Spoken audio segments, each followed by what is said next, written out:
नमस्कार, आप देख रहे हैं इंडिया टीवी। आपके साथ मैं हूं मीनाक्षी जोशी। अब से ठीक 7 घंटे के बाद फाइनल राउंड के लिए चुनाव प्रचार खत्म हो जाएगा। 2024 के रण के फाइनल राउंड में 57 सीटों पर मतदान होना अभी बाकी है। अब तक 6 राउंड में 486 सीटों पर वोटिंग हो चुकी है। बीजेपी 400 का दावा कर रही है, तो इंडिया अलायंस बार बार कह रही है कि मोदी जीत की हैट्रिक नहीं लगा पाएंगे। 2024 की ट्रॉफी किसके नाम होगी, मुकाबला कौन जीतेगा कौन हारेगा, इसका फैसला तो 4 जून को होगा। हालांकि 1 जून को वोटिंग के ठीक बाद इंडिया टीवी पर आप सबसे एग्जिट पोल देखने जा रहे हैं, सबसे सटीक एग्जिट पोल देखने जा रहे हैं, जिसमें मैं आपको एक एक सीट का विश्लेषण भी बताऊंगी, कहां से कौन जीत रहा है, कौन हार रहा है और ये क्यों हो रहा है, ये भी समझाऊंगी। लेकिन फाइनल राउंड से पहले 400 सीट अचीव करने का दावा जो सबसे ज्यादा कर रहे हैं, उसमें प्रधानमंत्री नरेंद्र मोदी के बाद देश के गृह मंत्री अमित शाह हैं। अमित शाह ने 5वें चरण के बाद ही कह दिया था कि एनडीए ने 310 का आंकड़ा पार कर लिया है। अब उन्होंने इंडिया टीवी पर बहुत बड़ा दावा किया है।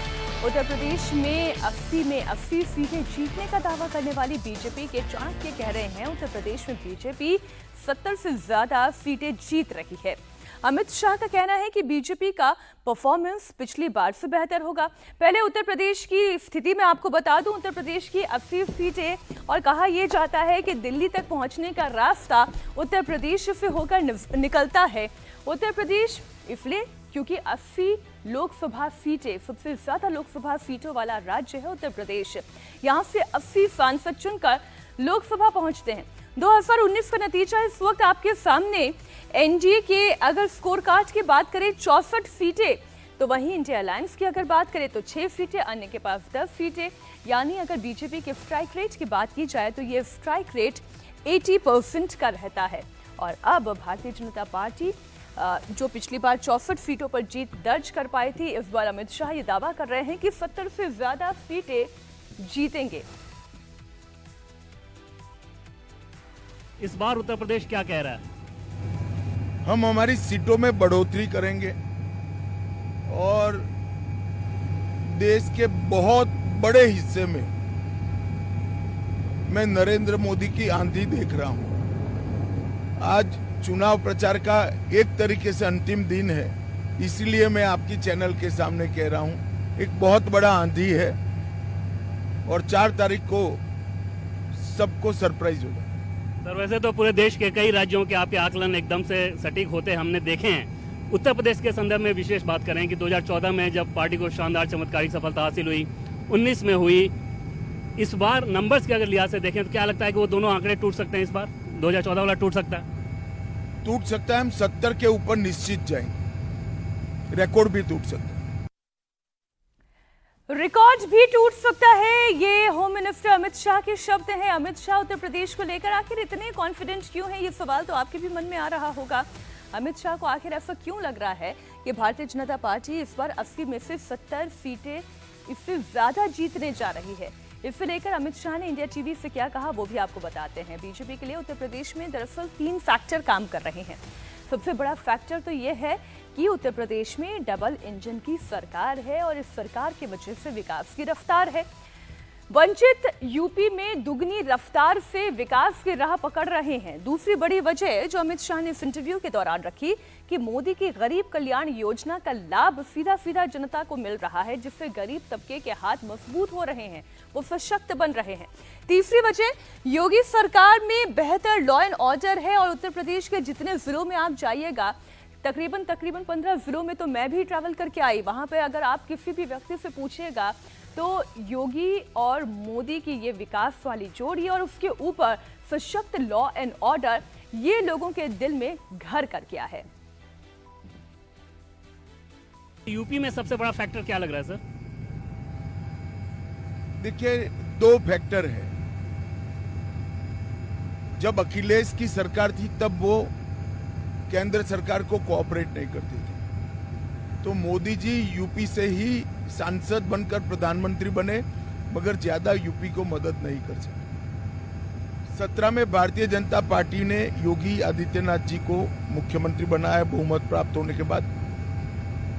योगी जी के आने के बाद नरेंद्र मोदी जी ने यूपी का इंफ्रास्ट्रक्चर और यूपी के औद्योगिक विकास और यूपी के हेल्थ इंफ्रास्ट्रक्चर स्वयं हाथ में लिया और इसके अंदर एक आमूलचूर परिवर्तन आया। जो गरीब कल्याण की योजनाएं बनी, क्योंकि यूपी और बिहार का भी पूर्वांचल वाला हिस्सा और मध्य प्रदेश यूपी का बुंदेलखंड का हिस्सा और पूरा यूपी, ये देश के सबसे गरीब हिस्सों में स्थित है, तो इसके सबसे ज्यादा लाभार्थी स्वाभाविक रूप से यूपी से हुए। गैस दिया, शौचालय दिया, घर दिया, पीने का पानी दिया, अनाज दिया, आयुष्मान भारत योजना दी, बिजली दी, ये सबके लाभार्थियों का बहुत बड़ा चंक यूपी में। और तीसरा, यहाँ पर एक प्रकार से कानून और व्यवस्था पूरा चरमरा गया, गुंडा राज हो गया। योगी आदित्यनाथ जी ने बड़ी कठोरता के साथ, शिद्दत के साथ यहाँ के कानून और व्यवस्था को सुधारने के लिए कठोर कदम उठाए और उसका परिणाम भी आया है। आज यूपी के हर नागरिक के मन में सुरक्षा का तो भाव है ही है, उसको लगता है कि हमें न्याय मिल सकता है। 60 के दशक के बाद पहली बार एक कल्याण सिंह जी का थोड़ा छोटा सा कालखंड छोड़ दो, लोगों के मन में ये आस जगी है कि कानून और व्यवस्था अब परमानेंटली अच्छे रहे। इसके कारण उत्तर प्रदेश की जनता भारतीय जनता पार्टी के साथ मजबूती के साथ। उत्तर प्रदेश में अपने स्ट्राइक रेट को लेकर बीजेपी बहुत कॉन्फिडेंट है और इसके पीछे एक और बड़ा रीजन है। पिछली बार बुआ और भतीजे की जोड़ी मैदान में थी तो यादव और पिछड़े वर्ग का वोट बैंक इंटैक्ट था, लेकिन इस बार तो ये जोड़ी टूट चुकी है और इस बार हाथी पर सवार होने की बजाय अखिलेश यादव ने कांग्रेस का हाथ थाम लिया, राहुल गांधी के हाथ में साइकिल का हैंडल दे दिया। राहुल गांधी और अखिलेश यादव उत्तर प्रदेश में कई जगहों पर एक साथ मिलकर प्रचार भी कर रहे हैं और 80 में से 80 सीट जीतने का दावा भी कर रहे हैं, लेकिन अमित शाह उत्तर प्रदेश के दो लड़कों की जोड़ी से ज्यादा परेशान नहीं है। वो ये कहते हैं कि वोट शेयर का अंतर इतना बड़ा है कि दोनों शहजादे मिलकर भी उनका कुछ नहीं बिगाड़ पाएंगे। जो उन्होंने कहा वो आगे आप सुनेंगे, लेकिन जो आंकड़ा कहता है वो आपके सामने रख देती हूं। अमित शाह ने कहा है इस बार दो शहजादे मिलकर 26% से ज्यादा वोट हासिल नहीं कर पाएंगे। दरअसल 2019 में सपा, बसपा और आरएलडी का गठबंधन था और इस गठबंधन ने मिलकर भी 39.91% ही वोट हासिल किया, जबकि बीजेपी का वोट शेयर 50% से भी ज्यादा था। इसलिए अमित शाह ये दावा कर रहे हैं कि 2019 से भी अच्छा परफॉर्मेंस बीजेपी इस बार करने जा रही है। ये देखिए, ये मोदी का वोट शेयर था, अब ये वोट शेयर आगे कितना बढ़ेगा, अमित शाह को सुनिए। सपा और बसपा गठबंधन इस बार नहीं है, अलग अलग लड़ रहे हैं। सपा कांग्रेस इस बार लड़ी है, बसपा का उस गठबंधन में नहीं रहना, हालांकि पिछले लोकसभा चुनाव में उससे कोई खास फर्क नहीं पड़ा। इस बार कैसे देख रहे हैं, बसपा अलग है? देखिए, आपकी जमात के लोग नैरेटिव चला रहे हैं, ये होगा वो। मैं एक सादा गणित आपको समझाना चाहूँ। सपा, बसपा, कांग्रेस और आरएलडी मिलकर 43% वोट पाए। अभी का जो सो कॉल्ड गठबंधन है दो शहजादों का, वो मिलकर 26% पाएगा। तो कितना भी कुछ भी हो जाए, 26 से 50 की यात्रा बड़ी कठिन होती है, 10 साल लगते हैं।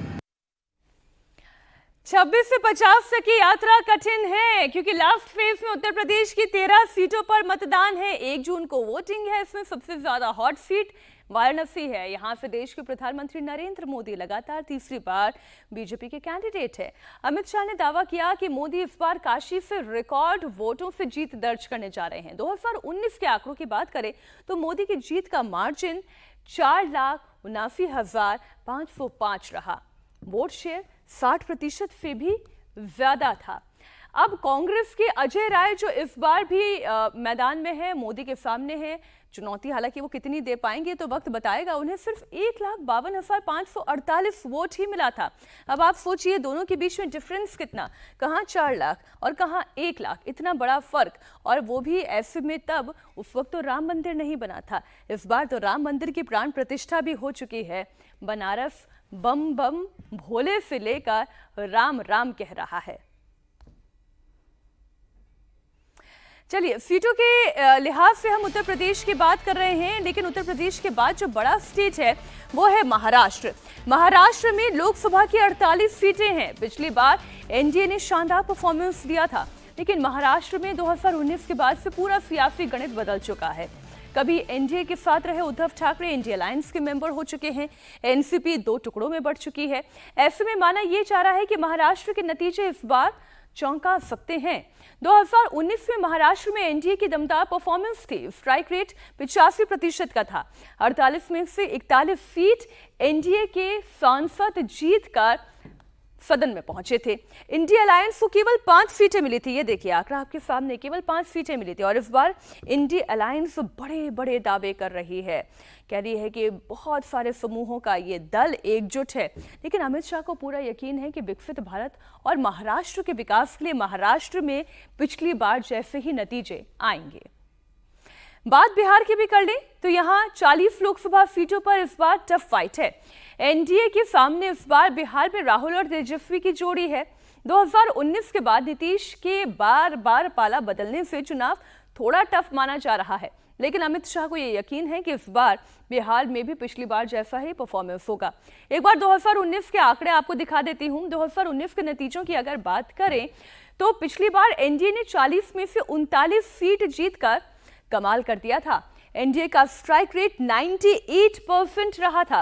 इंडिया अलायंस को मात्र 1 सीट मिली थी। अमित शाह का दावा यह है कि बिहार में इस बार भी 2019 जैसा ही नतीजा सामने आएगा। मतलब शाह को पूरा यकीन है कि बीजेपी के स्ट्राइक रेट में इस बार ज्यादा फेरबदल नहीं होने जा रहा। बीजेपी को इस बार जिस राज्य में सबसे ज्यादा स्कोप दिखाई दे रहा है वो है पश्चिम बंगाल और ओडिशा। प्रधानमंत्री नरेंद्र मोदी भी इस बात को कह चुके हैं कि बंगाल में बीजेपी अब तक सबसे बेहतरीन परफॉर्म करेगी। बंगाल में लोकसभा की 42 सीटें हैं, जिसमें पिछली बार 18 सीटें बीजेपी ने जीती थी, जबकि ममता बनर्जी की पार्टी 22 सीटें जीती थी और कांग्रेस पार्टी 2 सीटें जीत पाई थी। बंगाल में बीजेपी का स्ट्राइक रेट 43% था, लेकिन अमित शाह का दावा है कि इस बार बंगाल में 24 से 30 सीटें बीजेपी जीत सकती है। बंगाल से सटे हुए एक और राज्य ओडिशा की बात कर लेते हैं, जहां लोकसभा और विधानसभा चुनाव साथ हुए हैं और बीजेपी के चाणक्य कहे जाने वाले अमित शाह का दावा यह है कि इस बार ओडिशा में बीजेपी की सरकार बनने जा रही है। साथ ही लोकसभा चुनाव में भी इस बार बीजेपी का भारी बहुमत दिखाई देगा।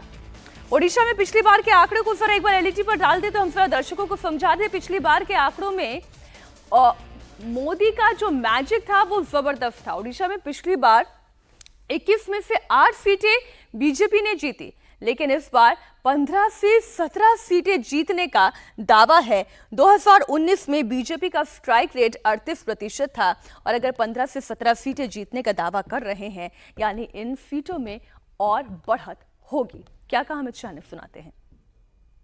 बंगाल और उड़ीसा में कैसी सीटें देख रहे हैं साहब, पिछली बार की तुलना करें तो? देखिए, बंगाल में हम 24 से 30 के बीच में सीटें जीतेंगे। ओडिशा में राज्य सरकार भी बनाएंगे और करीब करीब 15 से 17 के बीच में सीट। राजस्थान नॉर्थ इंडिया में बीजेपी के लिए बहुत बड़ा स्टेट है और उसकी वजह है लोकसभा चुनाव में राजस्थान की जनता से मिल रहा जबरदस्त समर्थन। 2019 के नतीजों की बात करें तो बीजेपी का स्ट्राइक रेट यहां 96% था और 25 में से 24 बीजेपी सांसद राजस्थान से दिल्ली पहुंचे थे।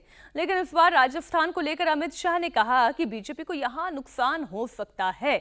शाह ने कहा बीजेपी को पिछली बार के मुकाबले 1 से 2 सीटें कम आ सकती हैं। आंध्र प्रदेश की भी बात, आंध्र प्रदेश को लेकर बीजेपी इस बार कॉन्फिडेंट है और वजह है उसका टीडीपी और जनसेना के साथ गठबंधन होना। 2019 में आंध्र प्रदेश में बीजेपी को एक भी सीट नहीं मिली थी। बीजेपी का खाता तक नहीं खुल पाया था। इंडिया अलायंस का भी आंध्र में डिब्बा गुल था। इस बार अमित शाह ने दावा किया है कि एनडीए आंध्र प्रदेश में 17 सीट अपने नाम कर सकती है।